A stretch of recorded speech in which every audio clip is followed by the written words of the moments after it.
Lydia wants to know what happened at the doctor. People are saying you keep talking about something bad happened. Tell us what happened. Well, I walked into this doctor's office, and first I got a bad welcome from his receptionist, and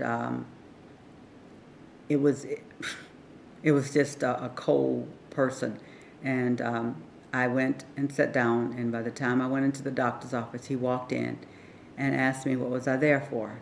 I told him. He asked me twice, what was I there for? I told him my hip. He's a hip doctor, came by my hip. He said, how long have you been having that pain? I said, I've been having this pain since March of 2008. And what have you been doing for it, he said. I said, I've been going to doctors after doctor after doctor since 2008. And he said, and what have they said? I said, nobody has told me anything. He said, well, if they don't know what's wrong with you, I don't know either. Well, I started crying. My hope was gone. I went there with hope that I finally was at a specialist about the pain that I know I was having, and I was going to get some help. But he shattered it. He shattered every hope I ever had for finding out what was truly wrong with me. But the spirit in me told me to just take the abuse and sit there. And he finally said, well, is this a national lawsuit? And I said, no, it isn't. I don't know why he said that, but maybe that's why he was treating me bad. Maybe he thought I was faking or something.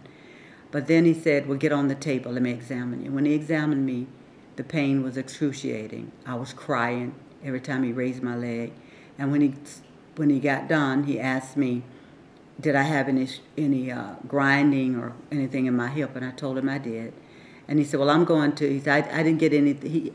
Kaiser had done an x-ray of my hip. He looked at it and he said, I didn't see anything from that. And that could be the reason why he was so cold too. There was nothing on the x-rays that showed any hip problem. And also, I just didn't look sick, I guess. So he said that, well, I'm going to do another MRI of your hip with contrast. And I was really happy about that. Even through all the pain and suffering that he gave to me, I was happy that he decided to do that, because I knew that if I had walked out of there, I would have had to start all over. And a lot of these hip specialists are booked up for months. So I left and I really felt bad. I cried all the way home. I really felt like just leaving the earth. It was bad, really bad. But I did go and have the MRI and found out that there is something seriously going on with my hip. And I'm thankful for that. So I was able to follow through all the pain that I had, and found out that it truly is something wrong with my hip. So Kaiser dropped the ball. Other doctors for 3 years dropped the ball. The pain is getting worse and worse. And so hopefully tomorrow I will be seeing a new hip specialist and I will get some answers. So that's what happened, Lydia. God bless. Keep the faith. Keep smiling.